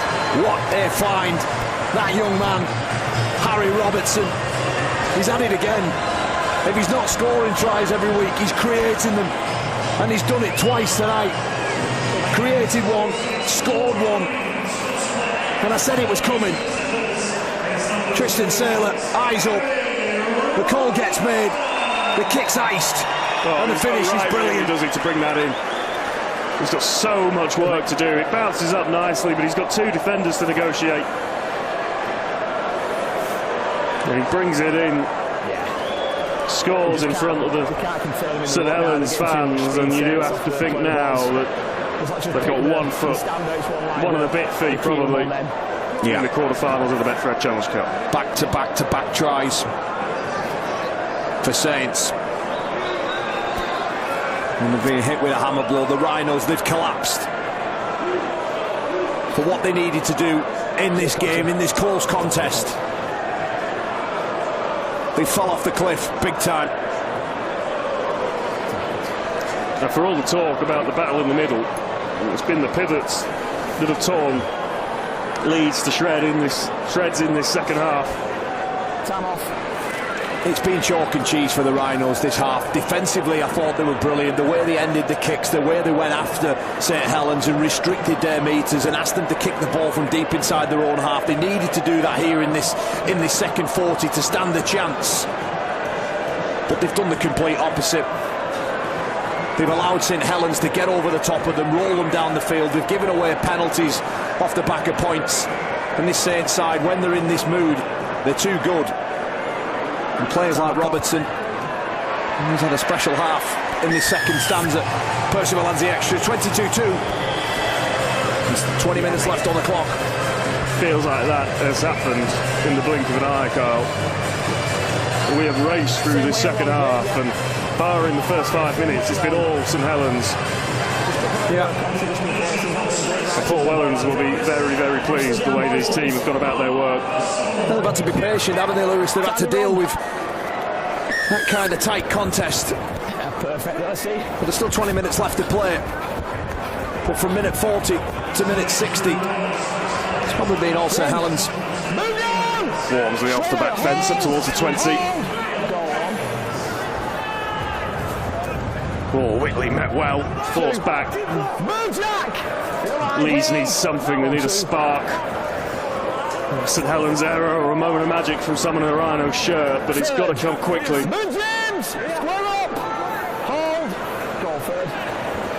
Delaney, he's made a real impact. I mentioned before the game, him, Walmsley, Parsi have started the season well. Walmsley again, carrying through. Wellesby will hooks the ball to try and turn around, Hall around. Hall's underneath it. Safe enough. 2 times. Challenge Cup winner, of course, Ryan Hall, Lance Top Trophy winner in 2014, but his side have got a lot of work to do if he's going to add to that tally in 2025. On the mark, goal 2, yeah, that's you, get on the mark. 3. Saints now with the luxury of a scoreboard that allows them to just control the game. They know that it's Leeds that have got to do the playing, the attacking. Leeds that have got to try and speed the pace of things up. 5. Beletsky up over halfway. This is the last, so where those last tackles of the set were coming deep into the Helens territory at the beginning of the second half, they're now coming from far deeper infield. That takes a bounce and stays alive. Miller will just spin a long ball out, and that has got into touch off the feet of Percival, so the decision here is whether he's played at it or not. I think he did, yeah. I think he did. And Percival just sticks his left leg out, he knows what he's doing. He's trying to tell the linesman, otherwise there's no kicking in there from that close. Just watch here. Just sticks that left leg out. He's going to be a lead scrum. So a much needed opportunity for them to try and stem the tide and get some points on the board. There's no real indication that it's coming, Kyle, but Leeds will say if they can get back-to-back tries themselves in the next 10 minutes, then this game is not done. I think they have to score either this set or build pressure and get them on the next one.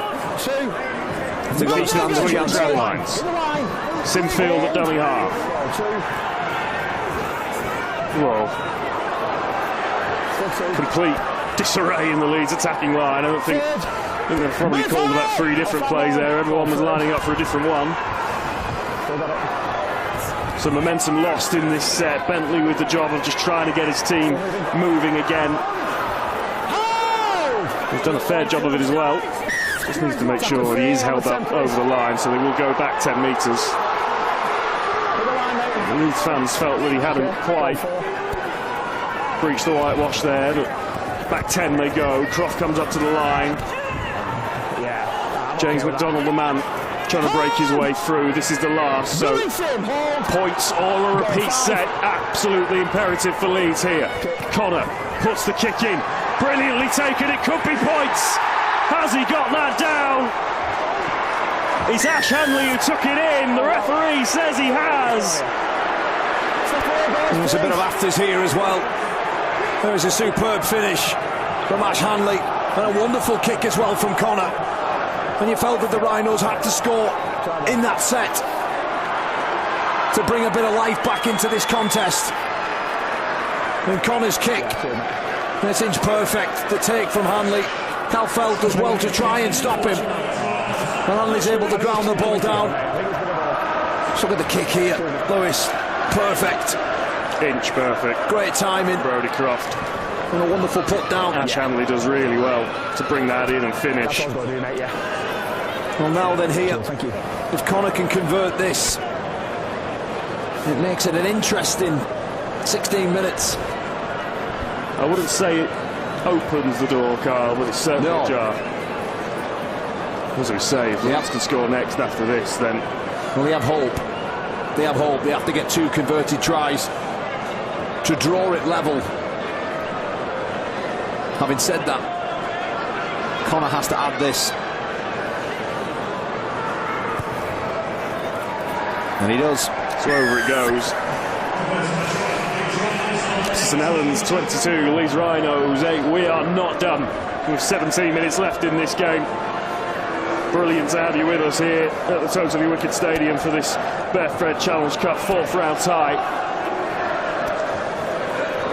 It's still a simple equation from the St Helens perspective. They just need to see these last 15 minutes through, but it's a funny old game, Rugby League. We've been here before. Stay behind, boys, please. Stay behind. Stay behind.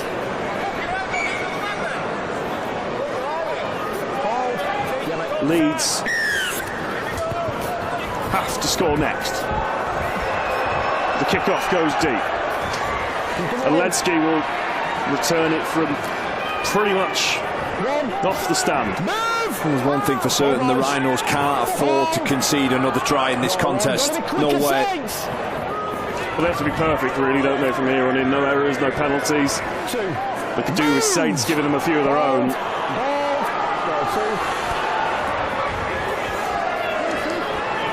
But the margin for error is non-existent from the Rhinos' perspective. Croft. McDonald bumps off a couple. Still going, eventually settled down on the Leeds 30. Sinfield. Miller up to the line, and then he drops off to Ledsky. This is the last, so Leeds kicking from deep inside their own half. All playing it. Eventually the kick does come in from McDonald. Just takes an awkward bounce. Benison in the end able to bring that in. It's a decent kick chase from Leeds. Brody Croft makes the tackle. Percival, strong carry from him. Up over the 30. This is where Leeds need to force an error, but it's a fine line to toe, isn't it, between forcing an error and giving away a penalty. It's the Saints up to the 40. Just keeping it nice and tight in between the tram lines. Walmsley now has a go, brings it up towards halfway, about 4 metres short. He plays the ball. Clark goes himself. Still going Clark, eventually brought down, but he's made a good 18-20 metres from that carry, so the kick will come from inside the Rhinos' half. It's another shallow one, but high up into the air, and that's come down into the hands of Harry Robertson, who's got some space to work, puts a kick through. Oh, it's come off the post protector, and eventually Leeds do get the ball back, but hearts in mouths for both teams there. This is Ryan Hall up towards the 10-metre line. For everything that's just happened, Carl, Leeds are returning the ball for the road 10. Yeah, St Helens playing off the back of Kyle Felt's back there. It lands in the hands of Robertson. I actually felt that if he put a kick over into the corner, that's where the space was. He decides to roll one through. And how many times have you seen this? The ball bouncing in favour of the attackers off the post. But it's the Rhinos who come up with it. Third. Move! There we come, hold. Goal third. Can't think of any major incidents for St Helens have benefited from the ball bouncing off the post, Carl. Move! Goal four. McDonald getting him on the front foot. Croft, well, that's a hospital ball. He's done well there, Brody Croft, to just keep hold of that more than anything up towards halfway, but this is the last. Croft plays the ball back to Sinfield. Sinfield to Collar, who just puts the Hail Mary up in the air. Felt underneath it. Again, no real distance on it. An easy take for Felt of his quality. Under no real pressure. Still moving. Release one. It just feels like Saints have done the necessary to get the control of the game back after conceding. Back to 10, back, hold. There's 13 minutes left in this contest. Womack's introducing Morgan Knowles. Move, James! I don't think Morgan Knowles has had a breather in this game yet. To Walmsley, up over halfway. This is Saylor up into the line. Interestingly, Mark Percival is having a breather. Not sure if that's enforced or not. It's Jake Wingfield that's come on. Lomax gets the ball away.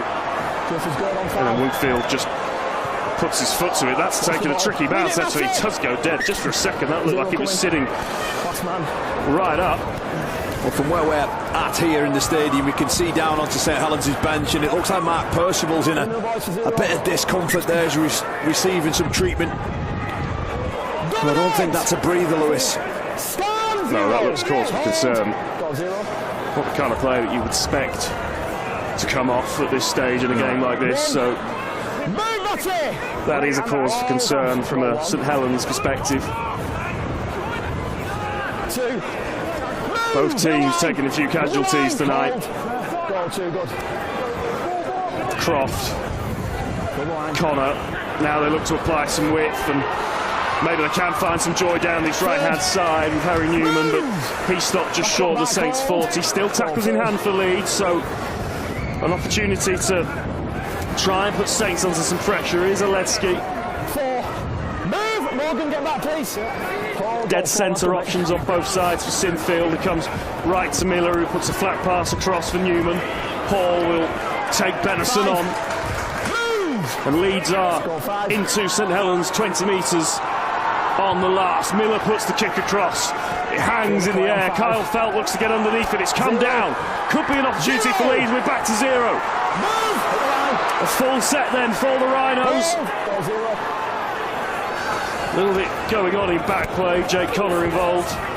You'll be shocked to know. 5 metres away from the try line. This has to go for Leeds. This has to be points, you feel.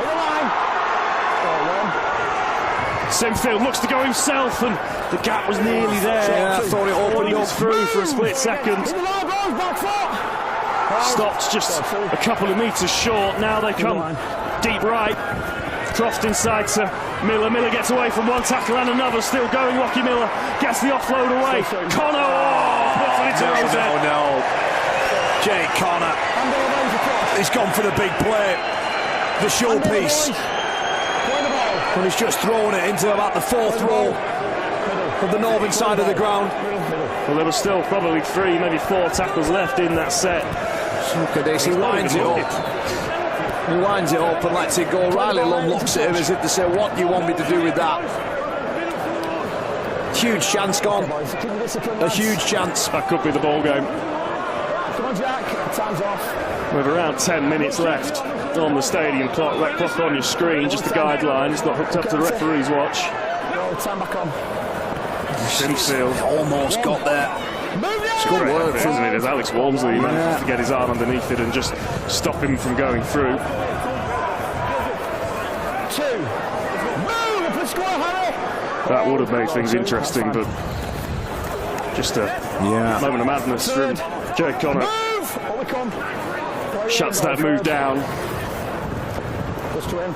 Clark out of one tackle and then another, eventually finds contact. Saints just slowing this game right down. They don't need it to be played quickly. They can just let the clock do the work for them. Welsby puts boots to ball. It's a good kick as well. 40-20. What an effort that is. What a moment to come up with that. Huge kick from Jack Welsby. And moments ago, Leeds were knocking on the door, and all of a sudden they find themselves defending the try line again, courtesy of a moment of brilliance from Jack Welsby. I think we're so used to how good he is that we kind of forget, don't we, that those moments of magic are in his locker, that he does that stuff so regularly.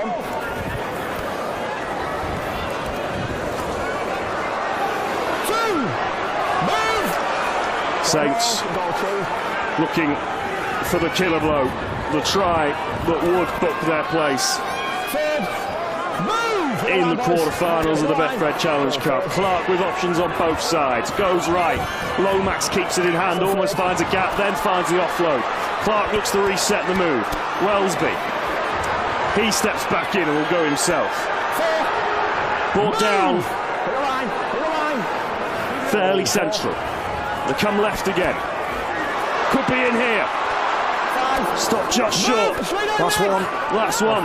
Will they go for points? Will they go for a repeat set? Clark goes for a line and he stopped just a metre short. But if you're going to turn the ball over, Carl, turn it over there. Yeah, you think about from where they started that set, Lewis. The 40-20 from Wellesby. And then they turn the ball over 1 metre away. Clark just sees half a gap. And McDonald brings him down.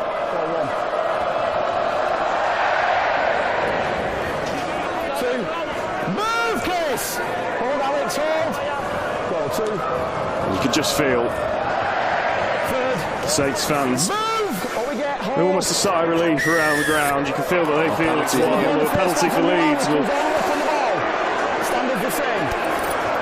give them quick tap. That's Rude. Miller's away at the middle. Miller's away at the middle. He's got Croft with him. Croft eventually brought down. But Leeds go 50 metres in the blink of an eye. Miller out to the left. Sinfield. Connor. 2. Move on it! 35 metres for Leeds to go. It's tee up. The unlikeliest of comebacks. 30 metres away. Back up now. Hold. Saints have recovered defensively. They've got the line set. Croft.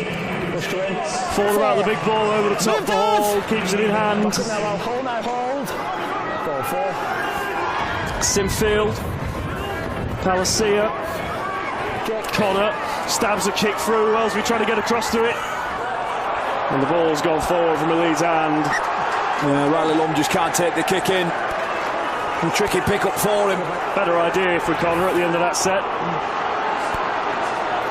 But it's been... I think it's came off a Saints player in the end. It is. It's come off Carl Felters. I think Riley Lum's just tried to offload that ball behind him.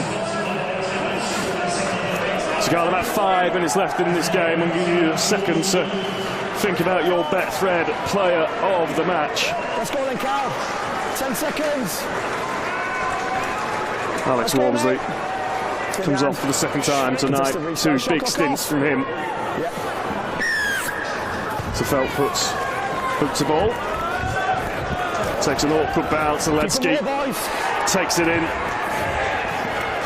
Charges into the line. So just before we get into any kind of attacking set here, Kyle, give us your Betfred player of the match. Obviously with Leeds on the ball now, just have to wait and see how this set unfolds, but the penalty's given away here. But I think I'm going to give it to Morgan Knowles through the middle of the field for St Helens. He's came up with a number, massive amount of tackles again, like he does week in, week out. But it's his subtlety with the ball, his ability to move and direct his forwards through that middle third of the field. He often works so incredibly hard for his team. So our Betfred player of the match is Morgan Knowles. So Leeds looking to come down the short side. Hit the goal line. 8 metres away. I think any try now would be nothing more than a consolation.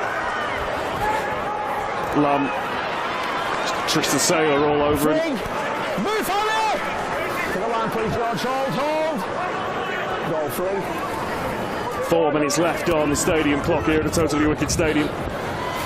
Now they come out to the right-hand side. Here's trouble. Now they could be in here. Newman over the line. Has he got that ball down? He has.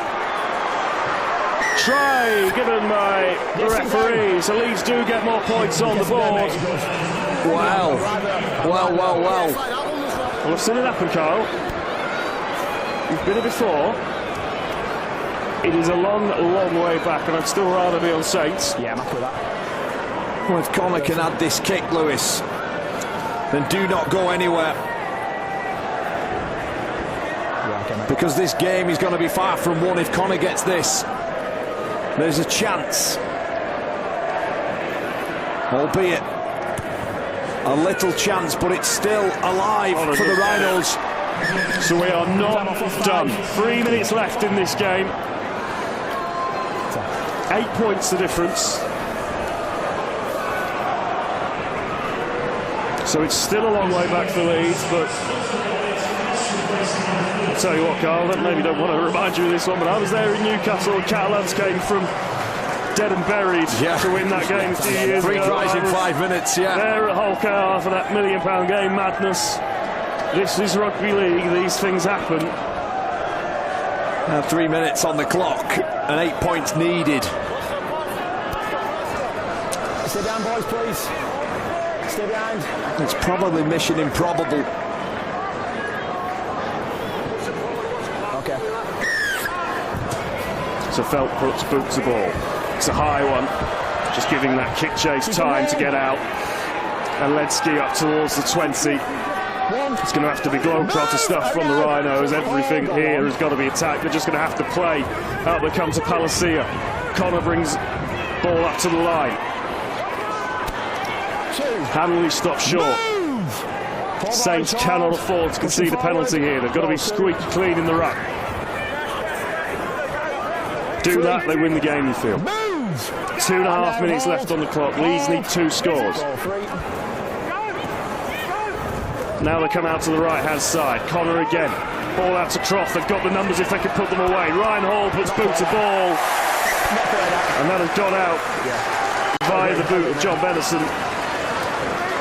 And you just feel that that will buy Saints enough time to kill this game off.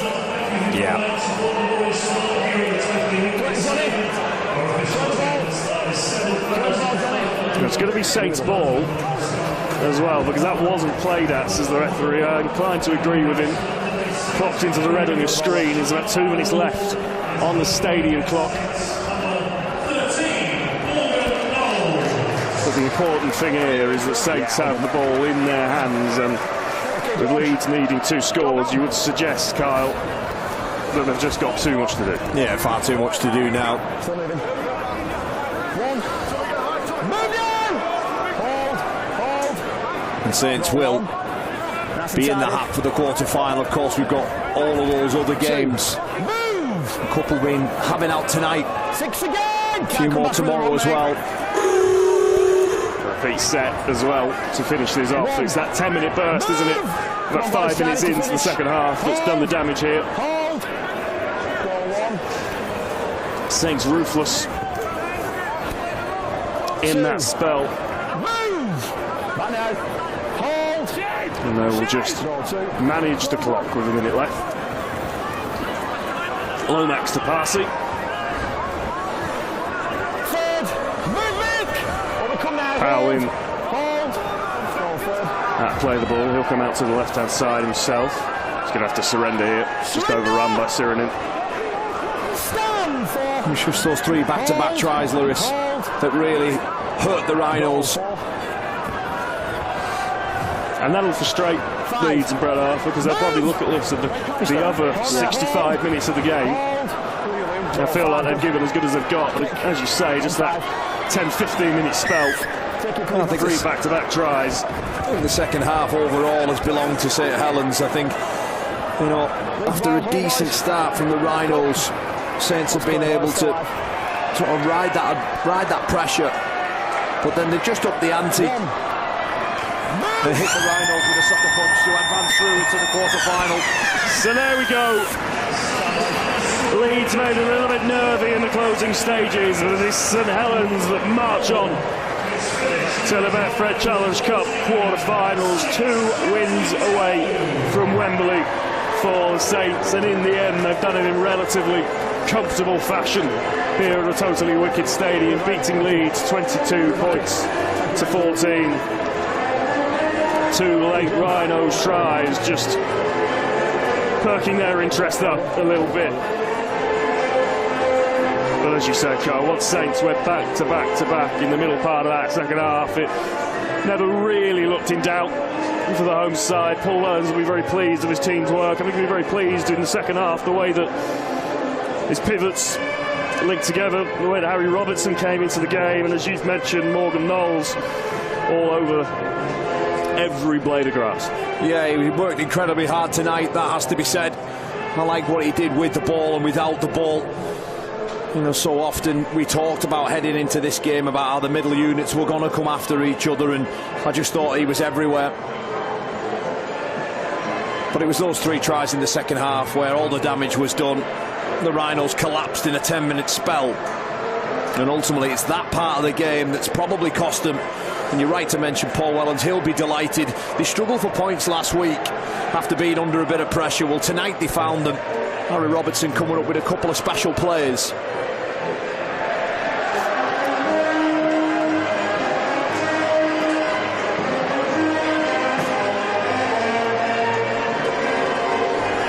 So the Saints go marching in, rings around the Totally Wicked. The Saints go marching on in the Betfred Challenge Cup.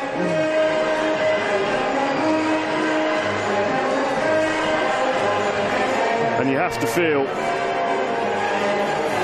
as we have a look at the Well, this was the first try, wasn't it? It was 2-0 at this point. Carl Feld bats the ball back. Batchelor stayed alive. Feld reloading with an exquisite finish in the corner to take the game to 6-2. I thought he had some big moments, felt really good under the high ball, created a few moments of chaos, didn't he, and then finishing this off. You're right, he was a constant threat, wasn't he, under that high ball, challenging for those kicks, and then for Saylor and Robertson combined, Riley Lomas to do a little bit better there, but take nothing away from the young centre. The pass from Saylor, and then the ball back inside to that man who provided the pass, Saylor, to go over. The work from Harry Robertson, he has a little bit to do there, shows great patience. Well, Saylor just slides over, and then off the back of this it was another set where they couldn't handle it, they couldn't cope, the Rhinos, and George Delaney goes flying through. Lockie Miller does well to pull him down. The next play, Johnny Lomax, soft short pass. We saw a lot of that from St Helens tonight, soft little short balls. Matt Willey goes over without even a finger landed on him before Tristan Saylor, try scorer, turns try provider. And Robertson, again, try provider, turns try scorer on that occasion. Those two combine again.